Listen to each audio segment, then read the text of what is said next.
అందరికీ నమస్కారం. నేను మీ బీసీ రెడ్డి. చాలామంది డిమాండ్ చేస్తున్నారు జగన్మోహన్ రెడ్డి గారిని ఎందుకు అరెస్ట్ చేయట్లేదు. నిన్నగాక మొన్న ఎవడో పనికిమాలిన మేధావి ప్రొఫెసరో వాడెవడో నాకైతే అర్థం కావట్లేదు. వాడేం చెప్పుకుంటూ వస్తాడంటే అమిత్ షా పవన్ కళ్యాణ్ గారికి చెప్పాడంట, నాకు జగన్మోహన్ రెడ్డి గారు అంటే మా పార్టీకి జగన్మోహన్ రెడ్డి గారు దీర్ఘకాలిక మిత్రుడు. ఎప్పటికైనా జగన్మోహన్ రెడ్డి గారే ఉపయోగపడతాడు. చంద్రబాబు నాయుడు గారంతా పార్ట్ టైం ఫ్రెండ్షిప్ చేస్తాడు.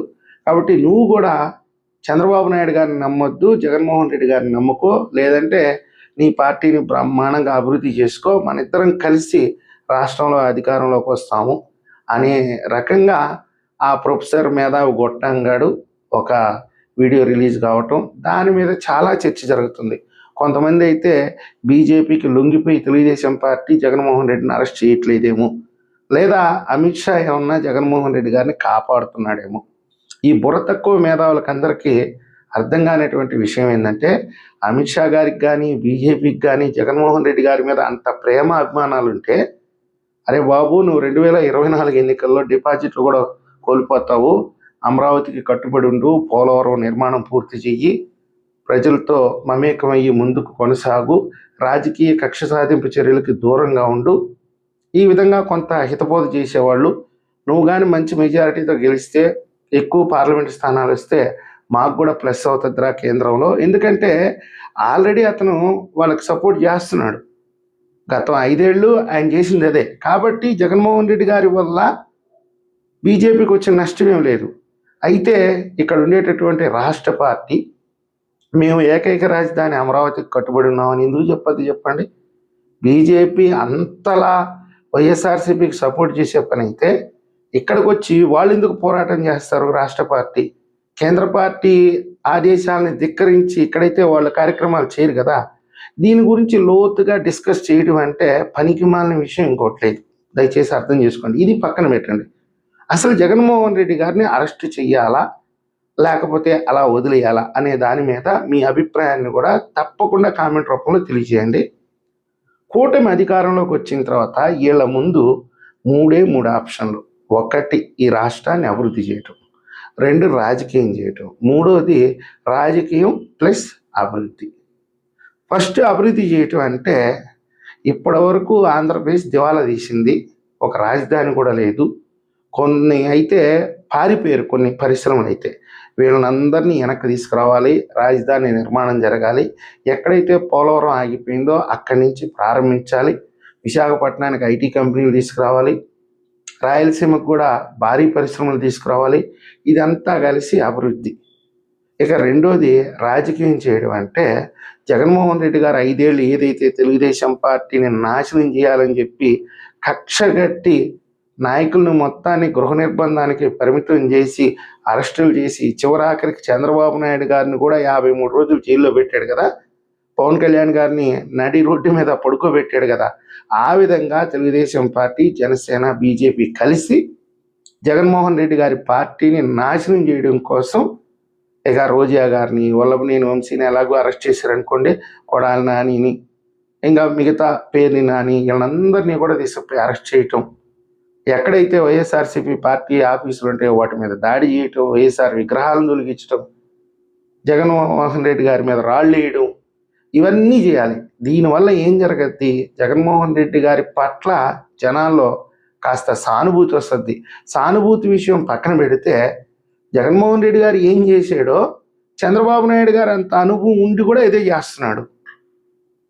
మీరు కొట్టుకుంటున్నారు. అతనికి అధికారం ఇస్తే అతను తెలుగుదేశాన్ని కొడతాడు, తెలుగుదేశాన్ని అధికారం ఇస్తే వైఎస్ఆర్సీపీని కొడతారు.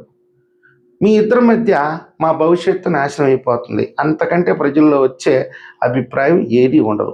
ఇక 3వ అంశం రాజకీయం ప్లస్ అభివృద్ధి. ఇది ఎలా ఉంటుందంటే ఒక చేత్తో కత్తి పట్టుకోవాలి, ఒక చేత్తో ఇటుకు పట్టుకొని, అంటే ఒక నిర్మాణం చేస్తుంటే ఒకవైపు ఎదురుదాడిని ఎదుర్కోవాలి. అంటే ఇటు పక్క యుద్ధం చేయాలి, ఒక పక్క అభివృద్ధి చేయాలి. దీనివల్ల ఏంటంటే వైఎస్ఆర్సీపీ ఈ రోజు ఉన్నట్టుగా సైలెంట్గా ఉండకపోవచ్చు. ఆ రోజు రాజకీయం చేసి తేనెతొట్టు మీద రాళ్ళు వేస్తే వాళ్ళు కూడా రాజకీయం చేస్తారు. ఈరోజు జగన్మోహన్ రెడ్డి గారు ఏ విధంగా పార్ట్ టైం పొలిటీషియన్ లాగా అమరావతికి వచ్చి ఏదో ఒక ప్రెస్ మీట్ పెట్టి, అమరావతి కాదండి తాడేపల్లికి వచ్చి ఒక కామెడీ ప్రెస్ మీట్ పెట్టి మళ్ళీ బెంగళూరుకి ఎలా వెళ్ళిపోతున్నాడో ఆ విధంగా కాకుండా ఆ రోజు జనాల్లోనే ఉంటాడు. అమరావతి కడితే గోడ 3 అంగుళాలు తగ్గింది అంటాడు. ఎక్కడన్నా వర్షం వస్తే చంద్రబాబు నాయుడు గారి వల్లే వర్షాలు వచ్చినాయి అంటాడు. ఎండగాస్తే చంద్రబాబు నాయుడు గారి వల్లే ఎండగాసింది అంటాడు. ఎవడన్నా ఏదన్నా అత్యాచారం చేస్తే చంద్రబాబు నాయుడు గారు, లోకేష్ గారు, పవన్ కళ్యాణ్ గారు ముగ్గురు ఉండే చేయించారు అని చెప్తారు. ఇవన్నీ మీకు తెలుసు. వాళ్ళ బాబాయ్ హత్యకాడ నుంచి అన్ని విషయాల్లో కూడా జగన్మోహన్ రెడ్డి గారి నోటి నుంచి ఎలాంటి నిజాలు వస్తాయో మీ అందరికీ తెలుసు. సో అభివృద్ధి అనేది ప్రజలకు కనపడదు, రాజకీయం మాత్రమే ప్రజలకు కనపడుతుంది. ఈరోజు సేఫ్ జోన్లోకి కూటమి వెళ్ళిపోయింది, అభివృద్ధి మీదకి వెళ్ళిపోయింది. దాదాపుగా 12 లక్షల కోట్లు ఈ 2 సంవత్సరాల్లో పెట్టుబడులకు ఒప్పందాలు కుదుర్చుకొని 5 లక్షల కోట్లకి డిప్లాయ్ అయిపోయినాయి, శంకుస్థాపనలు అయిపోయినాయి. ఇంకా 7 లక్షల కోట్లకి ఈ 2 నెలల్లో వాటికి కూడా శంకుస్థాపనలు అయిపోతాయి. 2028 మే జూన్ నాటికి అమరావతిలో ఉండేటటువంటి పరిపాలనా నగరం అందుబాటులోకి వస్తుంది. విశాఖపట్నంలో ఐటీ కంపెనీలు, గూగుల్ డేటా సెంటర్ అందుబాటులోకి వస్తుంది. పోలవరం అందుబాటులోకి వస్తుంది. వెలుగొండ అందుబాటులోకి వస్తుంది. రాయల్ ఎన్ఫీల్డ్ అందుబాటులోకి వస్తుంది. అనంతపురంలో పెట్టినటువంటి ఫైటర్ జెట్ల ఫ్యాక్టరీ కూడా అందుబాటులోకి వస్తుంది. ఉద్యోగాలు వస్తాయి. దాదాపుగా అభివృద్ధి అనేది పట్టాలెక్కద్ది, రాష్ట్రానికి రూపురేఖలు సంతరించుకుంటాయి. అక్కడి నుంచి 1 సంవత్సరం రాజకీయం ఉంది, బ్రహ్మాండంగా చేసుకోవచ్చు. జగన్మోహన్ రెడ్డి గారు కనుక తప్పే కనుక చేస్తుంటే రాజకీయ కోణంలో ఆయన ఎప్పటికీ తప్పించుకోలేడు. పైగా జగన్మోహన్ రెడ్డి గారు అంటే ఈరోజు ఆంధ్రప్రదేశ్లో పసిబిడ్డ కూడా భయపడుతున్నాడు. అలాంటిది జగన్మోహన్ రెడ్డి గారిని అరెస్ట్ చేసి జైల్లో వేస్తే సింపతి వస్తుంది, ప్రజల్లోకి వెళ్తాడు.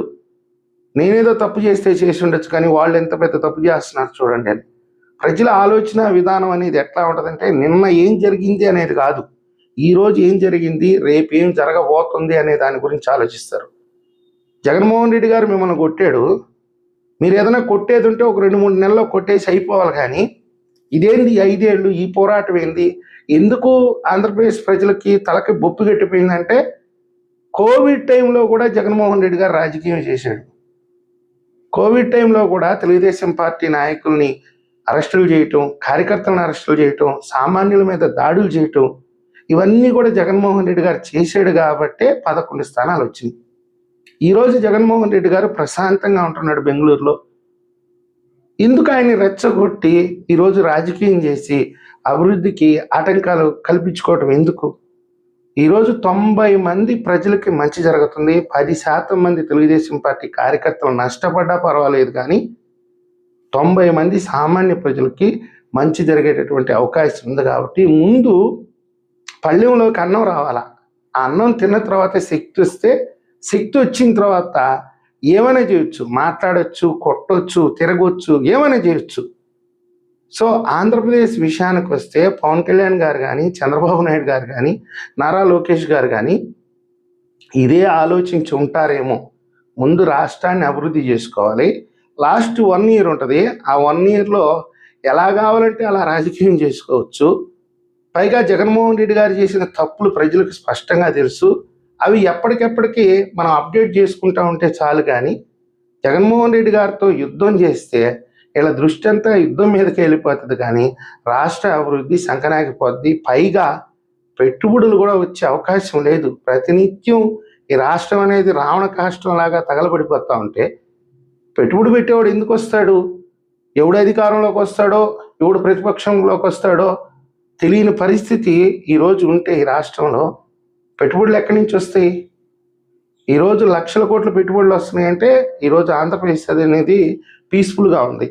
సో అందుకనే కూటమి ఒక నిర్ణయానికి వచ్చి ఉంటుంది, ఈ తోని తిట్టు మీద రాయేసే బదులు మన పని ఏదో మనం ప్రశాంతంగా చేసుకొని పోయి లాస్ట్ 1 ఇయర్ రాజకీయం చేసుకుంటే చాలా బాగుంటుంది అని ఆలోచించి ఉంటారు అనేది నా అభిప్రాయం. మీ అభిప్రాయం కూడా కామెంట్ రూపంలో తెలియజేస్తారని ఆశిస్తున్నాను. ఈ వీడియో మీకు నచ్చినట్టయితే లైక్ చేయండి, సబ్స్క్రైబ్ చేయండి. ధన్యవాదాలు.